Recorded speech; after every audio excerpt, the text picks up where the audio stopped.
Hola a todo el mundo.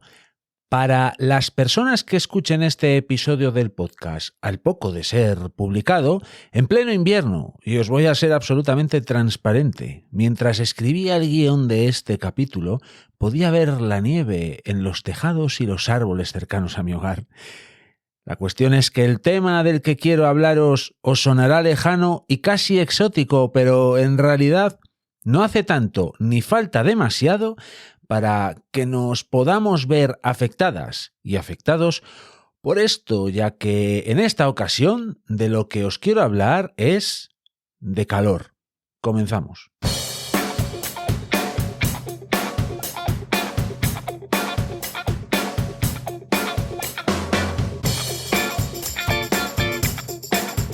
Hola a todo el mundo, bienvenido, bienvenida a Dani Cultura.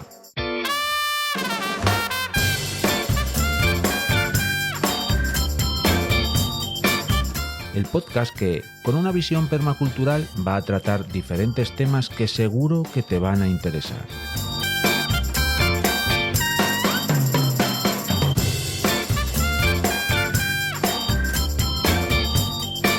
El proyecto nace en un canal de YouTube del mismo nombre. Te invito a que te suscribas.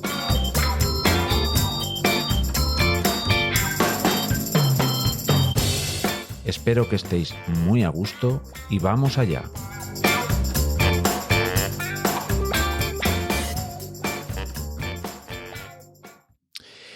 Y es que, como os digo, a pesar de que en el momento en el que estéis escuchando esto pueda hacer mucho frío, vivimos tiempos extraños en temas climáticos, al menos por la zona bioclimática en la que me encuentro, esto es, el norte de la península ibérica. Eventos climatológicamente extraños se suceden por todas partes en realidad, y si hacemos una lista con todas estas situaciones nos quedaríamos bastante boquiabiertos, y más si pensamos en la cantidad de sufrimiento que estos temas llevan consigo, porque esto es clave en todo esto cuando hablamos de problemas medioambientales. Conllevan sufrimiento de muchas formas de vida. No solo podemos quedarnos en la lectura más aséptica que se nos pueda presentar en una hoja de cálculo o similar. El sufrimiento no queda fácilmente reflejado en estadísticas y es algo que nunca debemos de perder de vista. Pero yo me quiero centrar en un fenómeno muy concreto que cada vez afecta a más y más personas del amplio mundo, y que se basa en el calor extremo y del que no se puede escapar fácilmente, y que además genera mucha desigualdad, ya que si tienes recursos suficientes como para climatizar tu refugio, te libras, pero si eres pobre, te tuestas. Y en efecto, otro aspecto que tampoco hay que obviar es que los problemas derivados del cambio climático, de la emergencia climática, es que conllevan aumento de las desigualdades sociales. En general, si eres rico te libras y si eres pobre, no. Y más allá de muchas otras consideraciones, esto no es justo. Pero antes de adentrarnos en el tema en concreto del que quiero hablaros, vamos a ir picoteando otros asuntos derivados y relacionados para llegar al punto final. La de vueltas que a veces os doy hasta llegar a un punto en concreto es algo impresionante. Pero así ampliamos el debate. Hace muchísimos años hubo una civilización que inventó algo increíble. En realidad no lo inventó esta civilización, pero creo que sí fue esta cultura la que lo desarrolló de manera inicial mucho más, porque hay indicios de que los egipcios ya usaban esto. Pero en la antigua Roma, la mezcla de algunas rocas volcánicas junto con agua posibilitó la creación de estructuras increíbles como puentes o edificios que incluso aún perduran, como es el caso del Panteón de Agripa en Roma. construido alrededor del año 126 después de Cristo. Es decir, estamos hablando de una edificación que ha durado casi 2000 años. Este material del que os hablo es el cemento. Los romanos usaban materiales volcánicos, la puzzolana, y también cal en diferentes proporciones según la finalidad.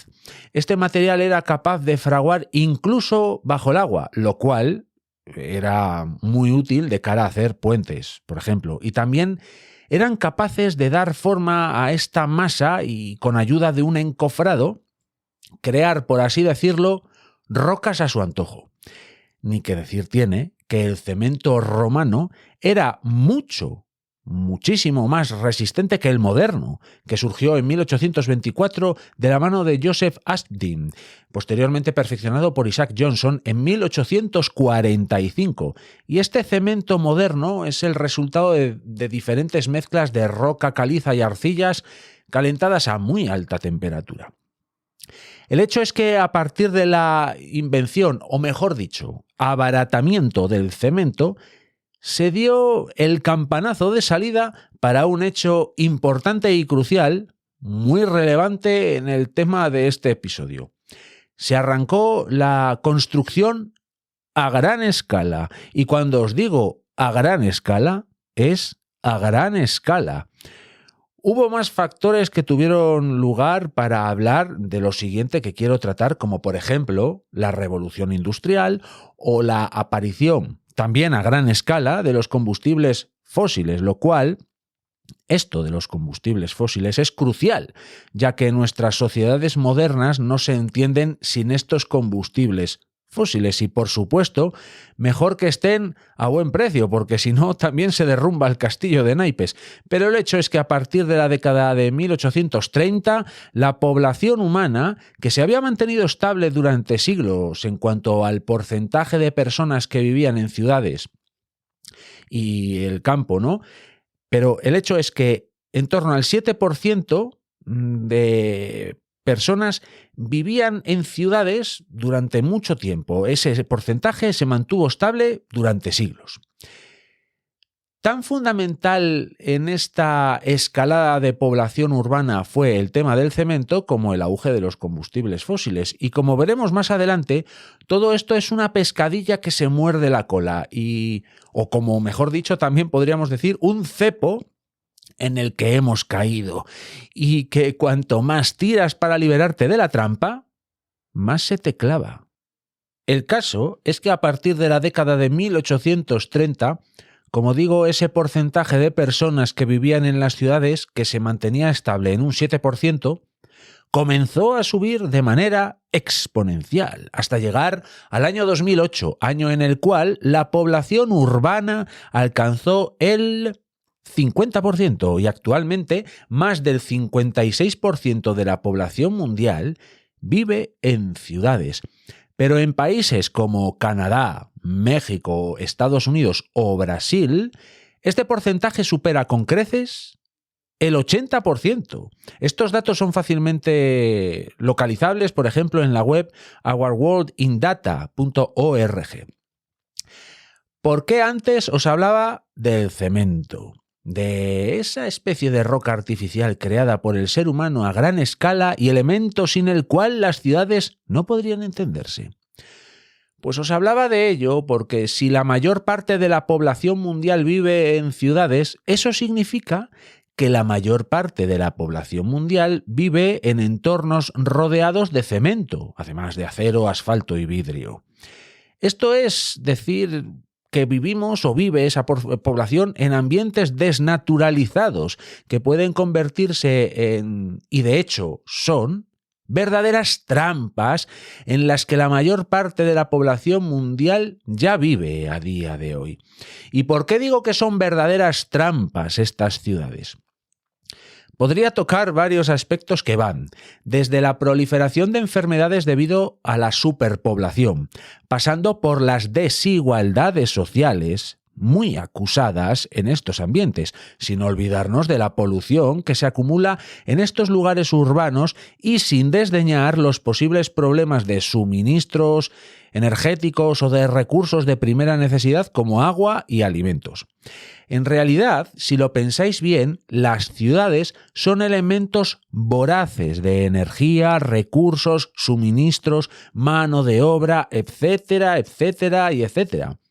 Y después de metabolizar todo esto, generan unos residuos enormes que hay que gestionar con los problemas ambientales y sociales que esto genera, claro. Pero es que, además de esto, quedaría para hablar largo y tendido. Ahora pensad una cosa. Si en un día de calor estáis en medio del campo y queréis parar a hacer un descanso y tenéis ante vosotros y vosotras una roca enorme en medio de una pradera, ¿dónde vais a parar a hacer ese merecido descanso? ¿En la piedra o en la pradera? La razón nos dice que en la pradera, ¿no? Siempre habrá excepciones, habida cuenta de que vivimos tiempos absolutamente excepcionales, pero la razón dice que en esa roca, en medio de la pradera, hará mucho más calor. Pues bien, y ya vamos toqueteando el tema del episodio de hoy. Una ciudad, vista con la suficiente perspectiva, es eso exactamente. Una piedra en medio de la pradera. Una ciudad es una isla de calor. Ya ni siquiera siento mis dedos ya y están entumecidos. Deberías ponerte estos guantes de sobra. A mí empiezan a sudarme las manos. ¿Guantes de sobra? No me digas que has llevado todo el camino unos guantes de más. Sí, estamos en la nieve. Yo no sé vosotros y vosotras, pero en mi caso tengo bastante contacto con zonas fuera de la ciudad y a pesar de que, al menos de momento, vivo en medio de la ciudad, una ciudad pequeña, pero ciudad al fin y al cabo, con su buena dosis de cemento, acero, ladrillo y otros materiales de construcción. Mi huerto actual lo tengo como a 7 kilómetros de la urbe y en verano, siempre que toca ir a regar, la verdad es que es un alivio cuando, tras dejar la ciudad en ebullición, poco a poco voy saliendo de esa caldera. Primero vas notando cómo el aire se vuelve más respirable y llega un momento en el que, si bien sigue haciendo calor, ese calor es algo más natural. No es un calor tan forzado, un calor tan ofensivo. Y claro, una vez que llegas a mi huerto, que está en medio de un pastizal, la temperatura ha bajado varios grados.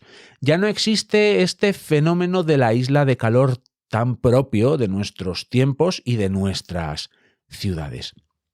Y es que este efecto de isla de calor urbana va más allá de que hace calor y ya está.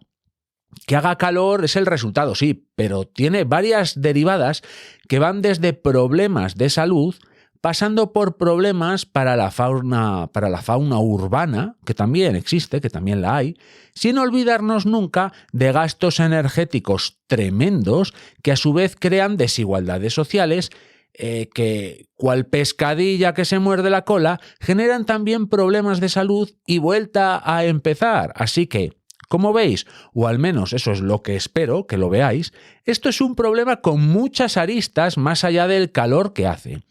Vamos a ir desgranando todo esto. Se estima que el aumento de temperatura en las ciudades frente a áreas rurales o periurbanas, cuando no el campo, puede llegar a 5 grados.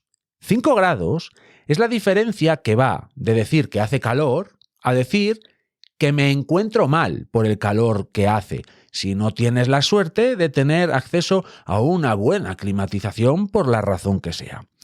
Y es que el calor puede ser un grave problema de salud pública, igual o mayor que un virus o una intoxicación o lo que sea. Voy a daros algunos datos que puede que os hagan reflexionar, aunque vivimos una época en la que los simples datos no sirven de mucho, ya que los mensajes se lanzan por aquí y por allá en dirección a las emociones, pero creo que es importante conocer ciertos datos.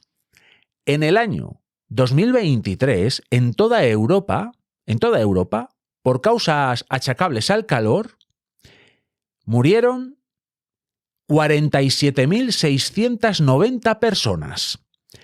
España es de esos países llamados del sur de Europa, y al sur de Europa hace mucho más calor y con el paso de los años, a causa del cambio climático, está haciendo cada vez más calor. Lo explico así de migadito para que los negacionistas de estas cosas lo entiendan, si es que no han dejado de escuchar ya. Pues en España hace más calor que en Dinamarca, por ejemplo. En el año 2023, en España murieron 8.352 personas a causa del calor. Pero no os preocupéis, o mejor dicho, igual sí, preocuparos, porque tengo más datos estadísticos de los años sucesivos y las cifras solo van que a peor. Voy a daros un dato de solo un mes, del mes de agosto del año 2025 en concreto. En España se produjeron en ese mes 2.177 muertes atribuibles a las altas temperaturas. Y el patrón es claro. Es claro en el peor de los sentidos, ya que parece que solo van que en aumento estas cifras, ya que en el mismo mes de 2024, de un año anterior, la cifra fue de 1.117, es decir, el aumento fue tremendo.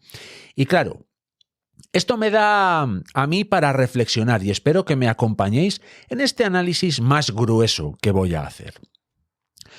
Los datos que actualmente tenemos todas y todos a golpe de clic de ratón o a la distancia de una sencilla búsqueda por Internet en cualquier teléfono inteligente, nos dan a entender que el aumento de las temperaturas es, a todas luces, evidente año tras año tras año, con las normales subidas y bajadas de toda medición, que toda medición tiene, claro.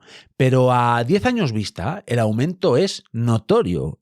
Entonces, si casi todo el mundo con un mínimo de interés por estas cosas tiene acceso a estos datos que muestran un patrón tan claro, ¿por qué las áreas urbanas son una trampa cuando los termómetros empiezan a subir de manera desbocada? ¿Por qué estas urbes son una isla de calor tan evidente?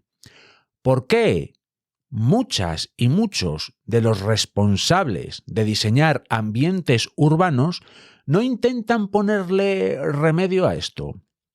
Y lo que más increíble me resulta, ¿por qué a veces no solo no se busca mejorar estos tórridos ambientes urbanos, sino que parece que se pretende empeorar la situación?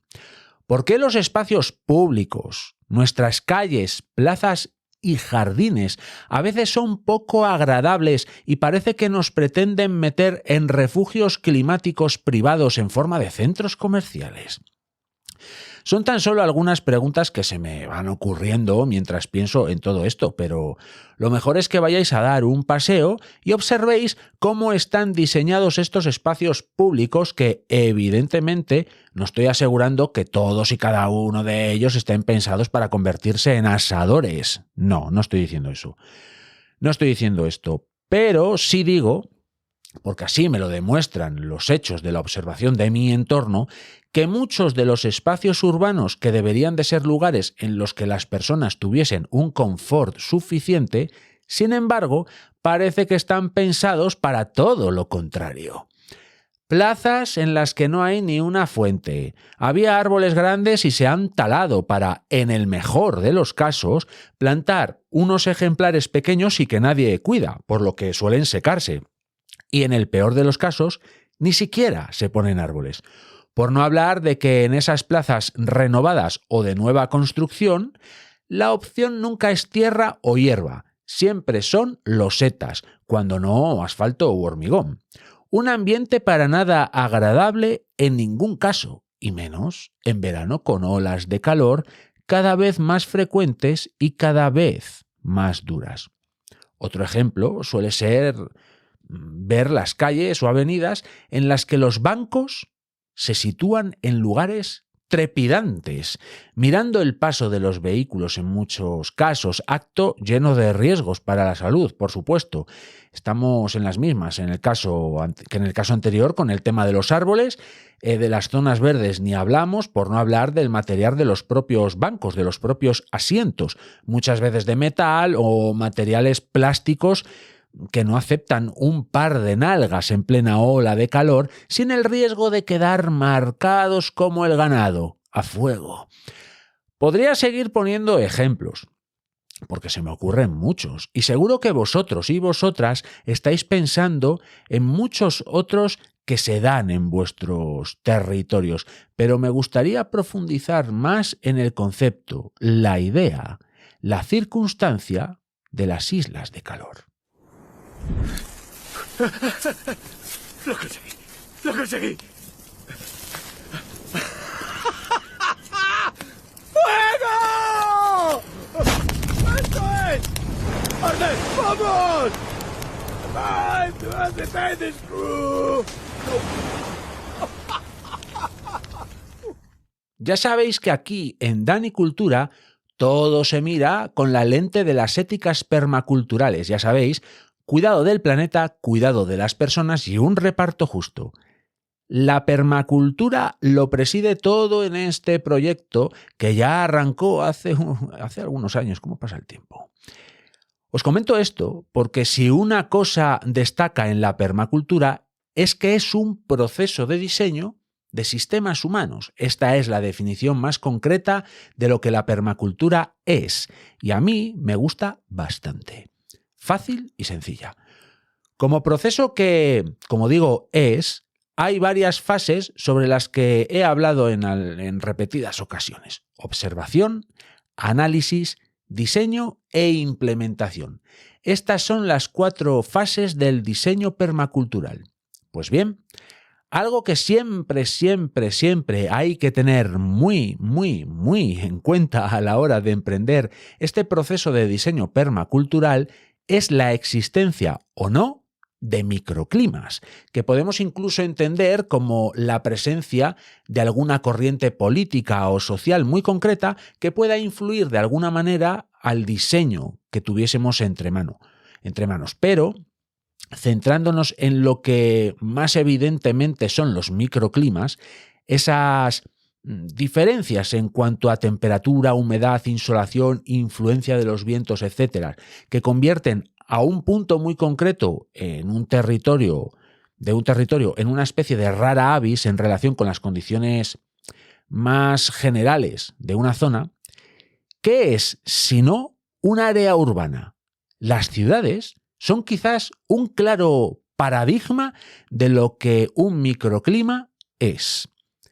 Pero lo más particular de estos microclimas es que son antropogénicos, es decir, a diferencia de un punto de un territorio que tiene unas particularidades climáticas muy diferentes a la generalidad de su área, como puede ser un valle muy cerrado o una zona sombría de montaña, por poner un par de ejemplos evidentemente, naturales por completo, las islas de calor son microclimas que hemos creado los seres humanos con nuestras manitas, o en este caso sería más acertado hablar de manazas. Una de las características de estas islas de calor, verdaderas trampas creadas por nosotros y nosotras mismas, es que la temperatura es insoportable y, como dije antes, trae consecuencias muy graves de salud, pero podríamos pensar que por ejemplo, en una hora, por ejemplo, a las 3 de la tarde de un 18 de julio a 40 grados, que ese es uno de los puntos problemáticos de este ecosistema humanizado, ¿no? Que ese es uno de los puntos más peligrosos. Si bien lo que os describo, esa hora tan central de un día de verano, no es un momento precisamente agradable, como os podéis imaginar, el mayor problema se da, atención a esto, cuando se pone el sol y la temperatura debería de bajar, dando un respiro a las personas habitantes de las ciudades. Seguro que es un momento deseado por muchísimas personas que no tienen modernos equipos de aire acondicionado ni nada parecido. Llegan las 10:30 de la noche y vas a dar un paseo con toda tu ilusión buscando un momento de refresco. Pero aquí está, me atrevería a decir, que el mayor de los problemas de las islas de calor. Todos esos materiales de los que se compone una ciudad, hormigón, acero, asfalto, etc., comienzan a expulsar calor. Calor que han ido acumulando a lo largo del tórrido calor veraniego. Y ese calor que expulsan estos materiales cuando el sol se pone es el calor que más problemas genera a las personas y otras formas de vida urbanas, porque no encontramos ese necesario refresco. Y si a esto le juntas la falta o escasez de zonas verdes en zonas urbanizadas, los ingredientes para que una ciudad veraniega se convierta en un infierno ya están mezclados. El aumento de noches tropicales en zonas en donde eso nunca existió es algo tremendo. Una noche tropical es aquella en la que la temperatura no baja de 20 grados centígrados. Por ejemplo, en mi contexto, en León, eso de que la temperatura de la noche veraniega te obligara a taparte con una manta era algo, y digo bien, era una especie de religión. De hecho, os puedo contar un dicho clásico de mi tierra, y es que si queréis saber si alguien es de León, solo tenéis que localizar a las personas que llevan una rebequina o una sudadera en las noches veraniegas en cualquier lugar del mundo. Llevamos estas prendas por si refresca. Hasta ese punto tenemos interiorizado el frío en mi tierra, pero quizás debamos de adaptarnos. El calentamiento global hace que las temperaturas en verano y en invierno también, claro, pero ahora nos centraremos en el verano. Este antropogénico calentamiento global hace que en territorios en los que tan solo 20 años atrás el verano era sencillamente una época cálida, a día de hoy, el verano es una época cada vez más insoportable y una de las razones es el hecho de que por las noches, como decía antes, no hay respiro. En 2025, España había batido su récord de noches tropicales ya en julio. No hizo falta llegar a finales de agosto. Y es que creo que una de las causas de esta situación podría ser el hecho de que los ecosistemas humanos, como las ciudades, no se están adaptando lo suficientemente rápido a estas circunstancias. Quizás las cabezas pensantes de las diferentes áreas de urbanismo no tienen en la cabeza al 100% eso del bienestar de la ciudadanía, pero esto es una especulación personal mía, Puede que imperen en esas cabezas al mando otra serie de intereses, puede que más en la línea de ciertos beneficios para nada sociales, económicos o de poder seguramente esos intereses, quién sabe. El hecho es que esta falta de adaptación de los entornos urbanos, de los ecosistemas humanos, conlleva consecuencias que van más allá de golpes de calor más o menos graves, lo cual ya supone un problema importante. Las consecuencias también son sociales. Consecuencias referidas a desigualdades sociales que se acentúan por cuestiones climáticas, porque esto del cambio climático no va solo de que los casquetes polares se funden y el desierto avanza, entre otras lindezas que suceden en este planeta Tierra. No. También va de desigualdades sociales que se acentúan a causa del clima. Y sencillamente, si tienes dinero para refrescarte, estás a salvo. Y si no tienes medios para aliviar ese calor, pues puede que no lo cuentes en según qué circunstancias. Por eso creo que los poderes públicos deberían de mitigar en la medida de lo posible ciertos aspectos negativos del aumento de temperaturas.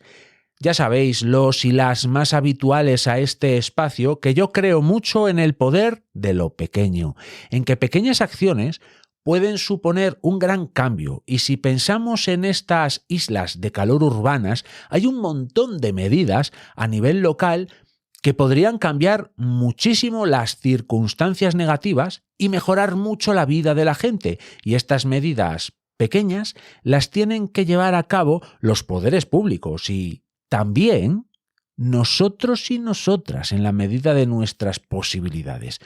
Porque, como os dije antes, esto no va solo de pasar calor, no.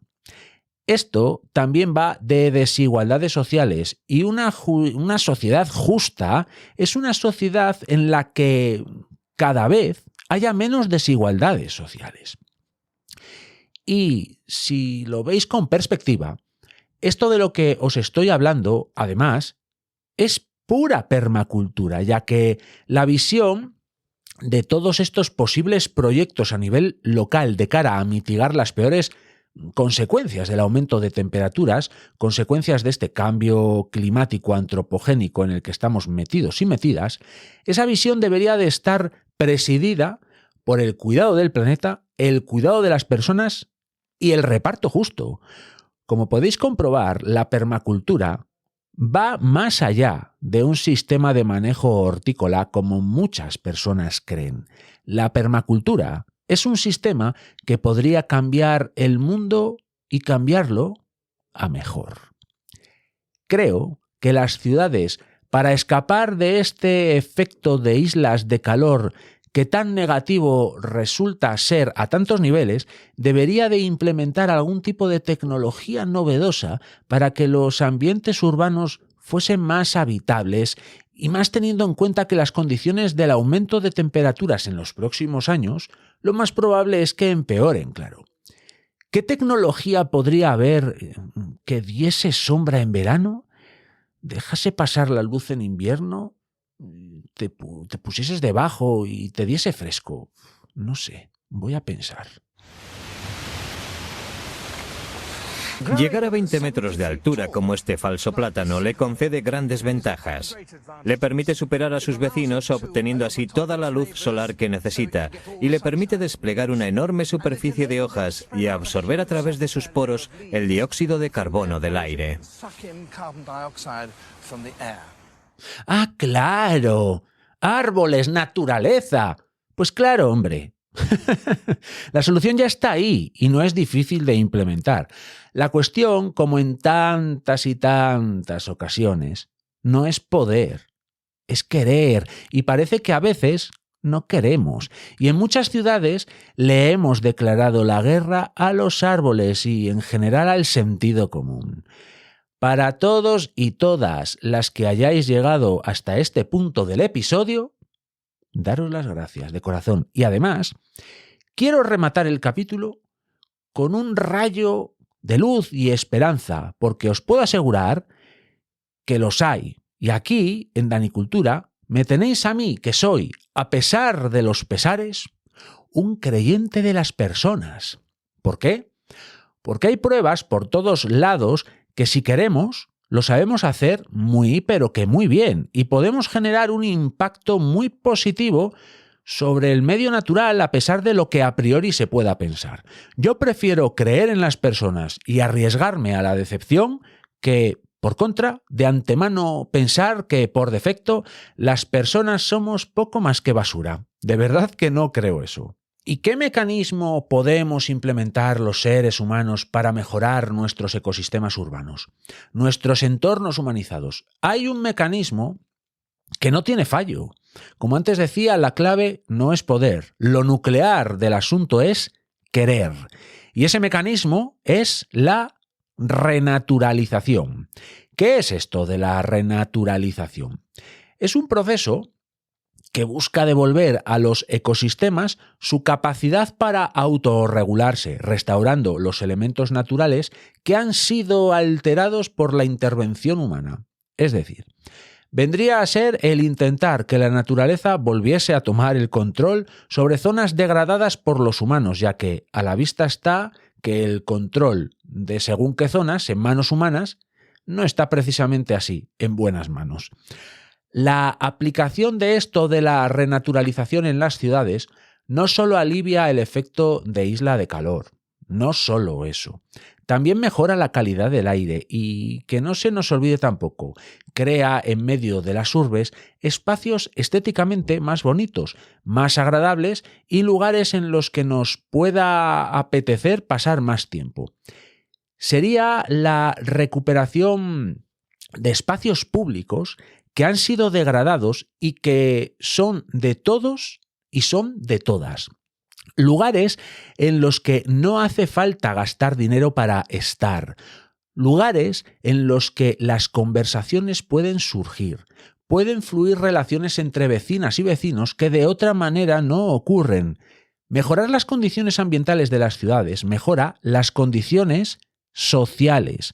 Y es que si nos meten en refugios climáticos creados para, básicamente, consumir, nos convierten en consumidores. Y lo que debemos de ser es ciudadanos. Ciudadanos con cosas en la cabeza y con espíritu crítico, no solo con ganas de consumir para hacer más ricos a 4 magnates.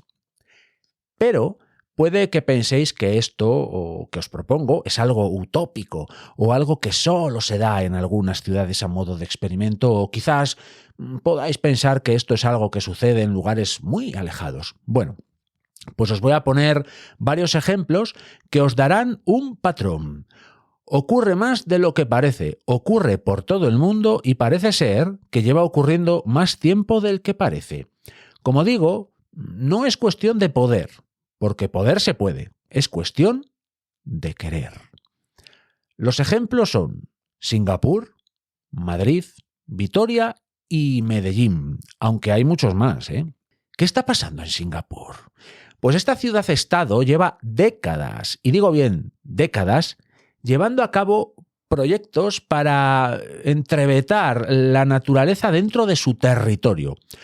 Su mecanismo estrella es algo llamado Park Connector Network, o lo que es lo mismo, una red de vías verdes, parques, vías peatonales, reservas naturales, cosas así que suman 360 kilómetros de corredores naturales en medio de la ciudad.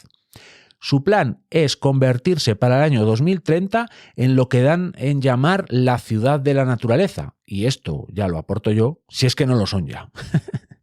¿Y en Madrid? ¿Qué pasa en Madrid? No me tiréis mucho de la lengua sobre lo que ocurre en Madrid, porque si nos centramos en aunque si nos centramos en la renaturalización, un paradigma muy claro es lo que ha ocurrido en el río que atraviesa la capital española, el río Manzanares. Como en tantos y tantos lugares, allá por el siglo XX, el río de la ciudad empezó a considerarse un estorbo y los estorbos se intentan eliminar. Así que la mejor manera para eliminar un río de la ciudad es canalizándolo, convirtiendo el río en una especie de tubo, de tubería.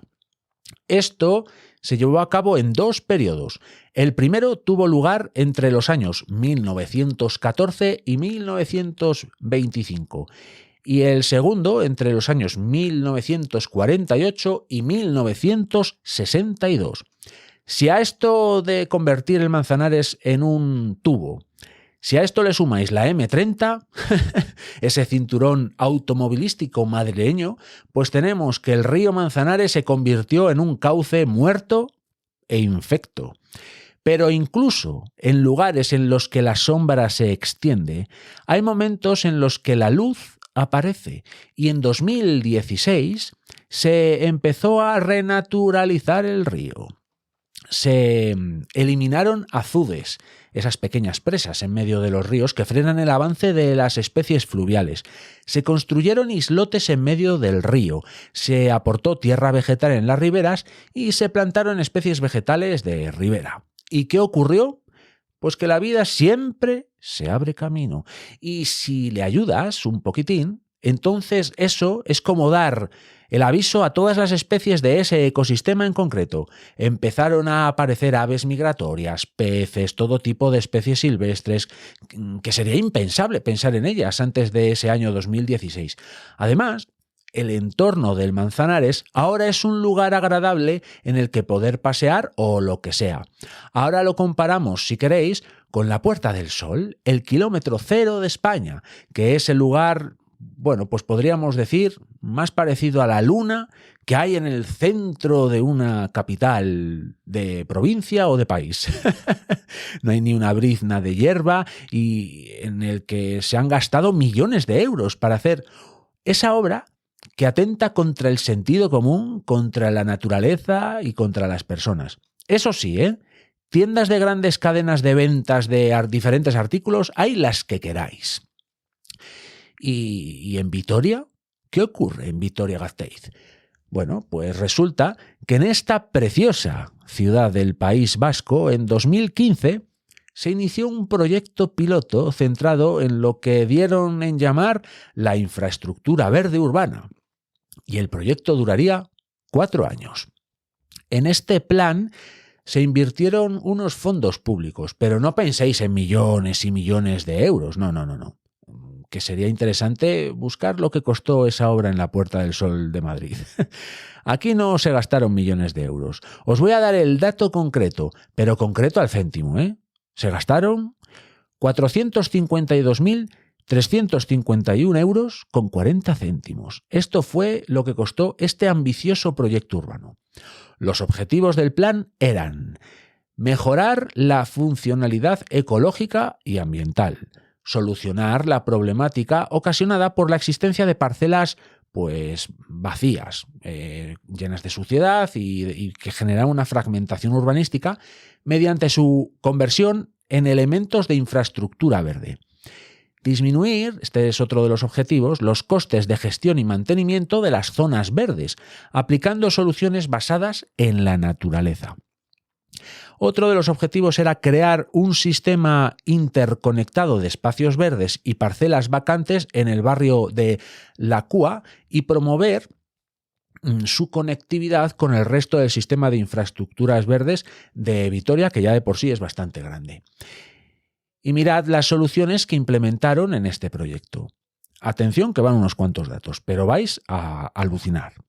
133.706 metros cuadrados de corredores verdes y medianas de vías urbanas naturalizadas. 21.222 metros cuadrados de bosque. 17.411 metros cuadrados de cultivos experimentales y plantas aromáticas. 17.352 metros cuadrados de parcelas naturalizadas.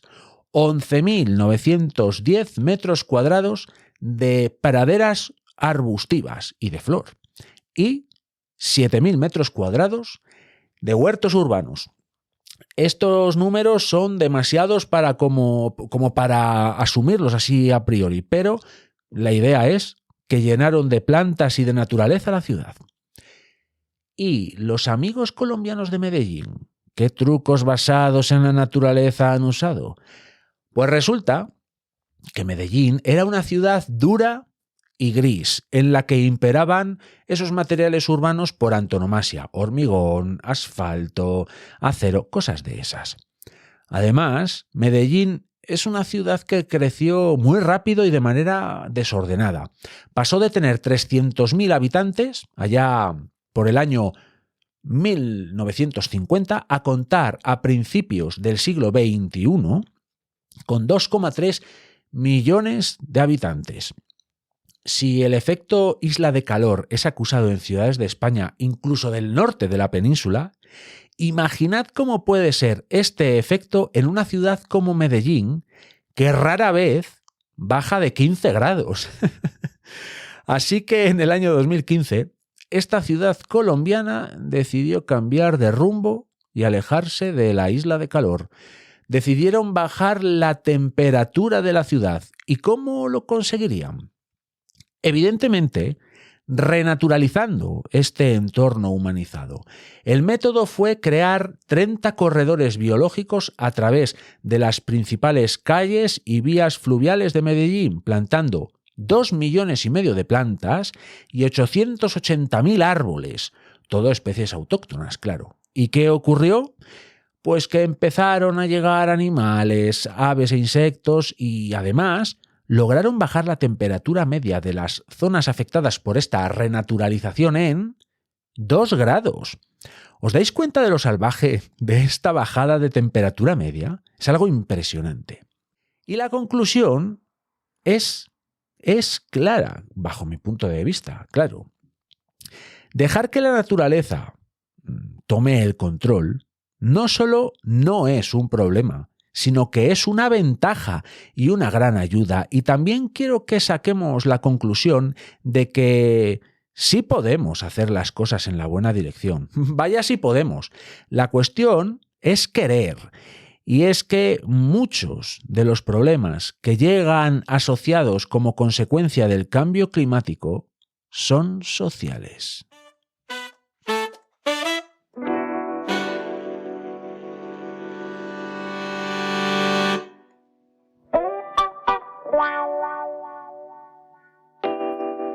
Pero una barbaridad de problemas, y puede que si usásemos más la empatía y nos pusiésemos más en la piel de las personas con menos recursos, nos daríamos cuenta de que este cambio climático pone de relieve la gran desigualdad que existe en nuestras sociedades capitalistas occidentales.